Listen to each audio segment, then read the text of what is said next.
किसी भी प्रकार से मन वश में नहीं होगा। यज्ञ हवन करने से मन वश में नहीं होगा, पाठ करने से वश में नहीं होगा, कंठी माला का जाप करने से मन वश में नहीं होगा, तंत्र मंत्र का उच्चारण करने से मन वश में नहीं होगा। हनुमान जी जब पहुंचते हैं विभीषण की कुटिया में, तो विभीषण जी ने जब देखा कि आज मेरी कुटिया में संत का पदार्पण हुआ है, विभीषण कहता है, अब वही भाव भरोस हनुमंता, बिनु हरि कृपा मिले ही नहीं संता। मुझे अब विश्वास हो गया है, दृढ़ विश्वास हो गया कि ईश्वर की विशेष अनुकंपा मेरे ऊपर हो गई कि मुझे संत का दर्शन हो गया, संत का मिलन हो गया। अब प्रभु श्री रामचंद्र जी से मिलने में कोई देरी नहीं है। ये भाव जब हृदय में उत्पन्न होता है तो कहते हैं, जाकी राखी भावना जैसी, प्रभु मूरत देखी तिन तैसी। और भगवान कहते हैं, भाव का भूखा हूं मैं, भाव एक सार है, भाव से मुझको भजे तो भव से बेड़ा पार है। भाव हो ऐसा। अन्न धन और वस्त्र आभूषण कछु ना मुझको चाहिए, आप हो जाए मेरे, बस यही मेरा सत्कार है। भाव का भूखा हूं मैं, भावी एक सार है, भाव से मुझको भजे तो भव से बेड़ा पार है। बेड़ा पार तो सब चाहते हैं, कौन नहीं चाहता? सुख सब चाहते हैं, आनंद सब चाहते हैं, शांति सब चाहते हैं। ऐसा कौन है संसार में जो सुख नहीं चाहता होगा? आप लोगों में से कोई है कोई? किसी में से भी नहीं। सब सुख चाहते हैं, सुख चाहते हैं फिर भी नहीं मिलता, दुख कोई नहीं चाहता, ना चाहते हुए भी मिलता है। कारण, उस कारण को हम जानते नहीं। क्यों नहीं जानते? क्योंकि जो सुख का स्रोत है, आनंद का स्रोत है, आनंद का सिंधु है, वो हमारे घट में है। आनंद सिंधु मध्य तब वासा,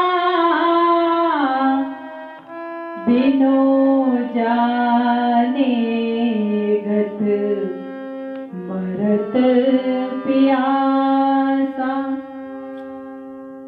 आनंद का सिंधु, आनंद का सागर, आनंद का स्रोत हमारे हृदय में है। ना जानने के कारण हम दर बदर ढूंढ रहे हैं। राम को ढूंढने तो अयोध्या गया, कृष्ण को जाके मथुरा में पाया नहीं, काशी काबा में जाकर के ढूंढा मगर वो कहीं भी नजर तुझको आया नहीं। जिसके खातिर जगत में भटकता फिरा, ढूंढ वो तेरे भीतर ही मिल जाएगा। राम के नाम से प्यार कर ले जरा, ऐसा अनमोल जीवन ना फिर पाएगा। आनंद कहाँ है? हमारे हृदय में। और हम ढूंढते कहाँ है? बाहर। मृग नाभि कुंडल वसे, मृग ढूंढे मन माही, ऐसे घट घट ब्रह्म है, दुनिया जानत नहीं। दुख का कारण यही है। जैसे मृग की नाभि में कस्तूरी का वास है, पर उसकी खुशबू को लेने के लिए वो दर-बदर भटकता है। ठीक इसी प्रकार से मनुष्य के अंतःकरण में, हृदय के समुद्र में आनंद का सिंधु है, आनंद का सागर है, परमानंद है, शांति है। उसको ढूंढने के लिए मनुष्य बाहर भटक रहा है, क्योंकि मन की जो वृत्तियां हैं ये भटकी हुई हैं। इसीलिए सुख को पाने के लिए ज्ञान की आवश्यकता, और ज्ञान को पाने के लिए वैराग्य की आवश्यकता होती है। वैराग्य तभी होता है जब ईश्वर के चरणों में प्रेम होता है। चरणों में प्रेम तभी उत्पन्न होता है जब हम सत्संग श्रवण करते हैं। इसलिए कहा, बिनु सत्संग न हरि कथा, तेहि बिनु मोह न भाग। मोह गए बिनु राम पद, होई न दृढ़ अनुराग।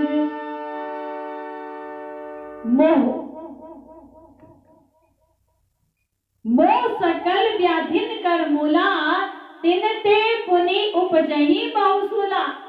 बहुत प्रकार का कष्ट मिलता है, बहुत प्रकार की अशांति, बहुत प्रकार की टेंशन, परेशानी, किसमें? मोह।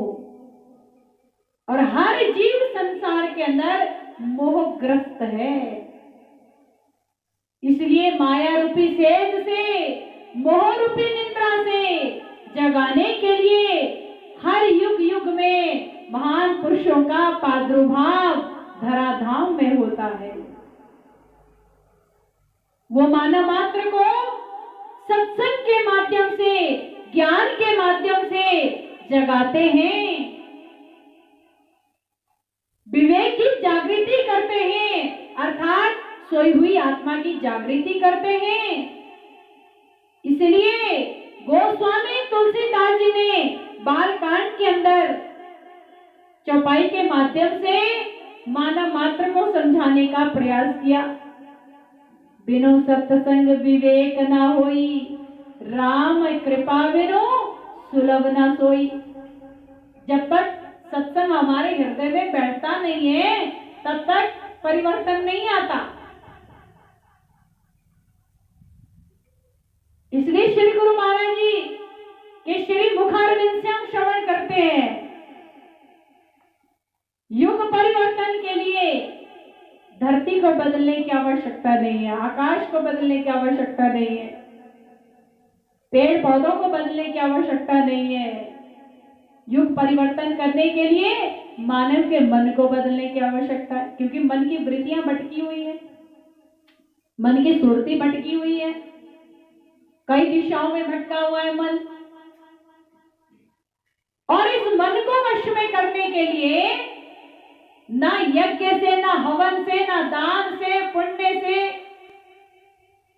किसी भी प्रकार से मन वश में नहीं होगा।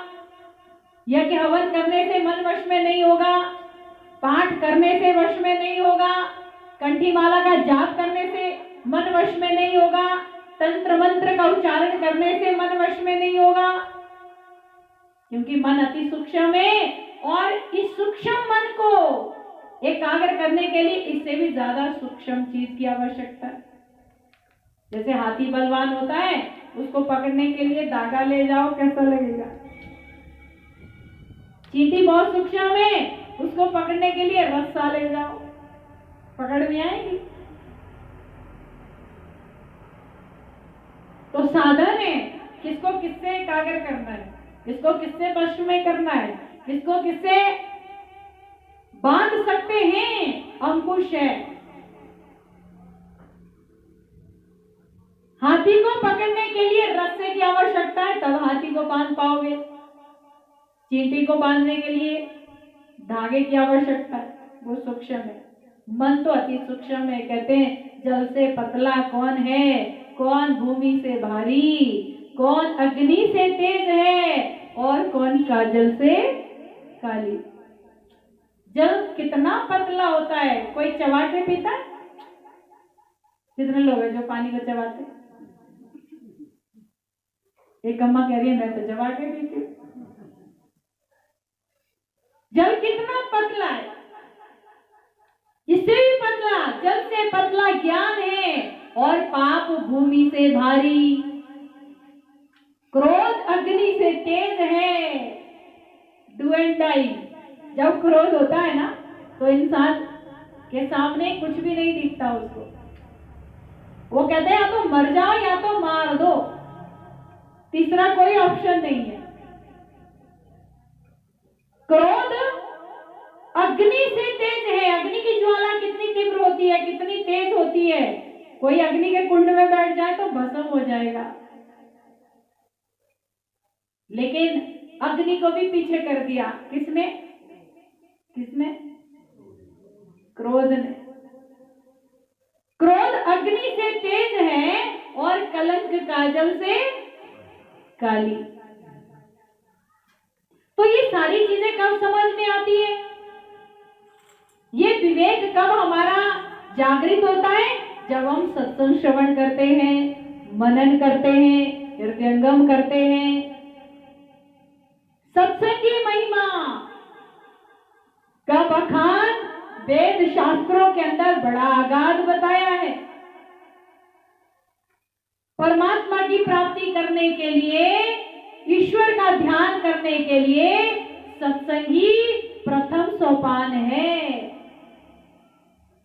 इसलिए भिल्ली को भगवान श्री रामचंद्र जी कहते हैं, प्रथम भक्ति संतन कर संगा, दूसरी रति मम कथा प्रसंगा।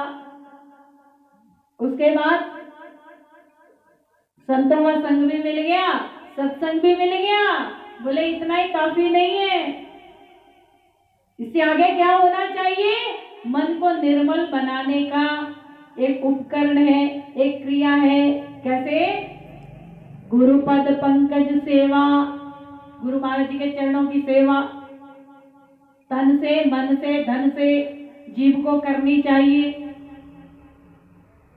गुरुपद पंकज सेवा, तीसरी भक्ति अमान, चौथी भक्ति मम गुण गण, कर करई कपट तजगान। छल कपट को त्याग करके,